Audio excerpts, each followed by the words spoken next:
I was the biggest conk of all conks. I was the queen. At least he come back to me. I hope that this story is like inspiration for somebody. You know, don't lower your standards for no one.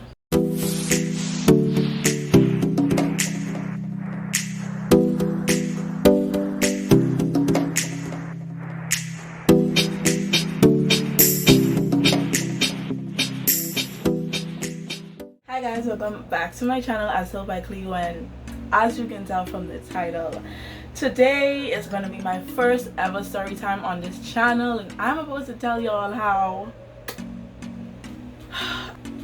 I was the biggest conk of all conks. I was the queen conk. Like, without further ado, like, comment, and subscribe, and y'all, let's get right into this story. So today I will be telling you the story of how my boyfriend, now ex-boyfriend, cheated on me twice and got one of his side chicks pregnant. Yes, I know y'all gonna be thinking, not her, not Miss Love Journey, love yourself. Listen, I was young and dumb. When I was younger, you could have get me with that. Talk to me now. Talk to me now about doing that foolishness. Trust and believe. I will cut you off so quickly. And would I go back and do that again? Hell no. So, story time. So I met this guy through mutual friends. I was in, what grade was I in? I was in the 8th grade. I was in the 8th grade, and we met through mutual friends. So anyway, it was good in the beginning. He lives on a different island from me. If you know the Bahamas is made up of 700 islands and keys. I live in the capital, Nassau, Bahamas, and he lives on one of the out islands, what we call as the out island, right? So it was like an LDR. We were in the same country, but it was kind of like an LDR, because in order for me to see him, I have to get on a plane or a boat, or he have to get on a plane or a boat, basically. So I'm in school, he's out of school. I'm in the 8th grade. Yes, he was out of school. So I'm in the 8th grade, so I can't go nowhere. I only get my lunch money every day. Where am I going? So for the majority of this relationship, he came to Nassau to see me. That's how it was, right? So I remember one night I was on the phone and his mom was like, who you talking to? And his sister was like, who you talking to? And he was like, you're talking to his girlfriend, and you know, they wanted to talk to me. So they asked me a bunch of questions, my name, whatever, and my age came up, and I told them how old I was at that time.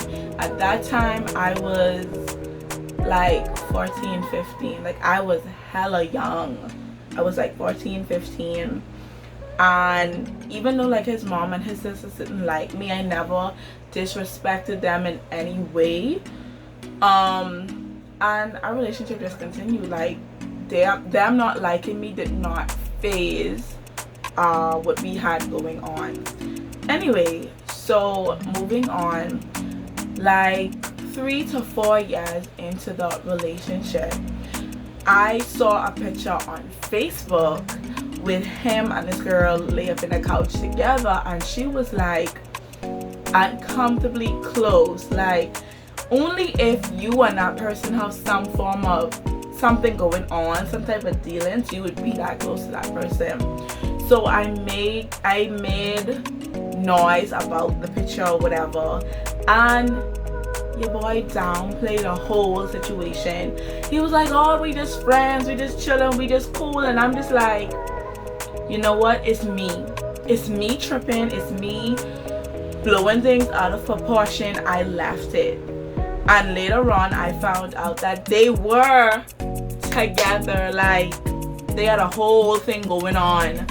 She had a baby. She was in school too, but she was older than I was, and we have something here in the Bahamas called I think it's now called the Willamette Pratt Center or something like that. It's basically an institution for girls that are always in trouble, and I found out that she went there. Don't ask me how I find that out, ask my friends, but me, I am a detective. Y'all see all those memes out there about that detective friend? I am that friend. Give me 3 minutes and I'm sure I could find anything out, but anybody, trust and believe.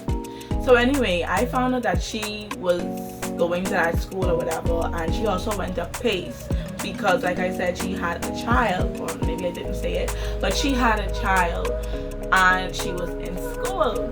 So I confronted him about it again, and he openly admitted that, you know, they had a whole thing going on.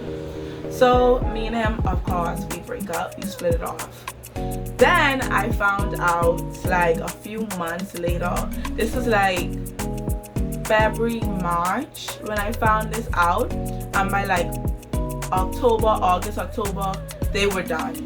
So he kind of slid back into my DMs. You know, he missed me and he made a bad choice and this, that, and the third. Me being young and dumb. So 14, 15, 16, 17. 14, 15, 16, 17. So I was like 17 by now. Yeah, I was like 17 by now. So anyway, he slid back into my DMs. Oh, he made a bad choice and this, that, and the third. And me being young and dumb, I took him back. Yes, he was my first love. I took him back with open arms. I did not throw any of that in his face. It was like we started a whole fresh new relationship. Like everything was good as new, basically. And then I noticed he started moving funny again. Like another 2 years into this relationship, he started moving funny, like mad funny. So I then found out again via social media, Mr. Detective, that he was cheating on me again, y'all. Again. I was the conk. He put me in that bag and he beat me to pieces. Listen to me. That I was the most tenderest conk. The way I didn't get beaten in our relationship. I hope no one is taking this out of context. If you're a Bahamian, you understand what I'm saying. For those who are not Bahamians, when someone say you're a conk or someone beat you put you in a bag and beat you like a conk, basically saying they're taking you for a joke, basically. So I was the most tenderest conk. How he beat me, because sis, like I had no form of self-worth during those years. I'm not even gonna lie about this. I had no form. Like I thought I was it, and like I had my friends, some was just like, yeah, whatever, she in this relationship. And then I had one in particular, she knows herself, that could not stand this Negro. Could not stand him, still can't stand him to this day. She was like the most excited when I got rid of him because, yo. Anyway, so I found out that he was in a relationship again with somebody else. And then me doing all of my searching, my digging, I found out that she was pregnant. She was pregnant. And would you believe he lied about it again? Like I'm showing you the proof, the evidence. Like I have all my receipts, and he had the audacity to look me in my face and lie to me again. So like I said before, lack of self-confidence at that time, just felt like being with someone just made me feel wanted, I guess.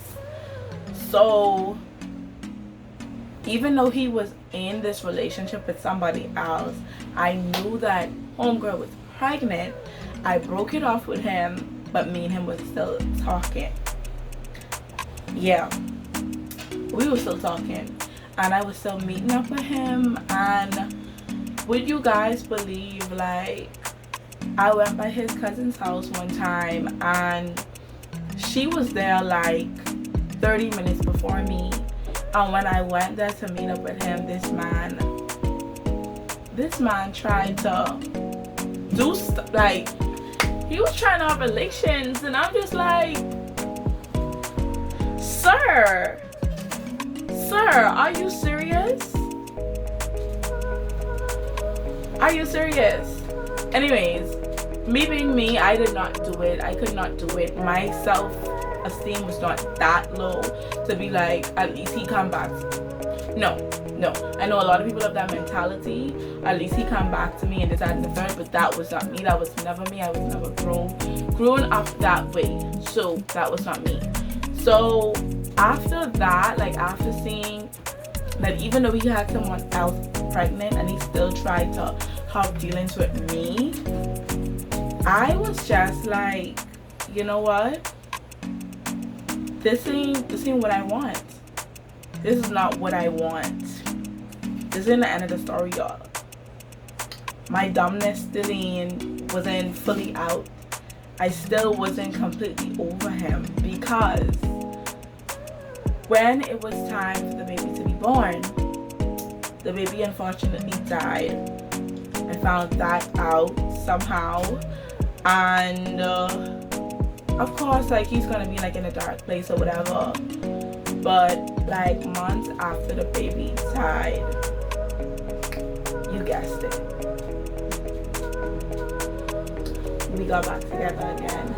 And I was out of school and working at this time, and I finally went to his island where he lived. I'm not gonna say where he lived because, you know. So I finally went there, and I felt like I found the one. Like, that was it. But as time progressed, his mom got to like me. I didn't mention that. His mom did get to like me, like, around the time that he cheated the first time. Yeah, his mom and his sisters came around to liking me, and like, they did come around to liking me, and like, up to this point, they still trying to get in contact with me. Like, I literally had to change my phone number because of these people. Like, they're still sending me friend requests on Facebook, like, left me alone, leave me alone, go away. Like, I'm honestly just trying to, you know, be on my whole self-love journey, and having them be able to reach me so easily is not good for me and my mental health and the road that I am on right now. So I'm just avoiding them at all costs. But yeah, like, as time progressed after I went to his island, it just didn't work out. Like, that was when I really had I wouldn't say my breaking point, but I just had this epiphany, I guess, that this is not for you. Like, you are worth way more than this. And I think that's when my self-love journey unintentionally started. And I do say unintentionally because I don't think I was aware of it. I don't think I was aware or have been aware of my self-love journey until like last year, which was 2021. That was when I really started dating myself and intentionally setting time to hang out with myself or pamper myself or do things that I want, treat myself and all that other stuff. So I unintentionally started my self-love journey after that trip. Like, I did feel like he was it. Like, I had baby names set out, everything. I telling my friends, oh, we getting married, this and the third, and no. And I hope that this story is like inspiration for somebody. You know, don't lower your standards for no one. First of all, no matter how young you are, you can have standards. That's number one. Because remember I said I started dating him when I was 14. Do not lower your standards for anybody. Establish your standards and do not lower them for anyone. Always put yourself first. Don't ever let anyone pressure you to do anything, because he did do that to me. And I'm not going to sit here and play victim, because I did agree to do whatever I decided to do. But you know, just don't. If you wholeheartedly don't want to do it, just don't do it. Especially if you're young. If you are in love, if they are in love with you, they will wait. You know, if you love me, you can do this now. No, you know, ultimatums. No. Period, point blank, end the story. It's a no. If you do not want to do it, do not engage. And no shame to my Bohemian folks, because I born Bohemian, I grow Bohemian, I gone dead Bohemian, born, bred, gone dead Bohemian. But that was the first and last Bohemian man I ever dated. That was the first and last Bohemian man I ever had any forms of relations with. It's a no for me. I'm not saying that all of them are the same. I'm just saying my experiences traumatized me. So it was a no. I'm on to a new nationality. If you know, you know. And yeah, so that's my story. I hope you guys enjoyed. Be sure to like, comment, and subscribe. And if you want to hear more story times from me, like this video, comment down below story time, and I will definitely bring more story times to you. I do have another story time in mind that I did have up on my channel before I actually got serious. I might record that again for you guys. We'll see how this video do first, but without further ado, stay kind, confident, and courageous. C Squad, we out.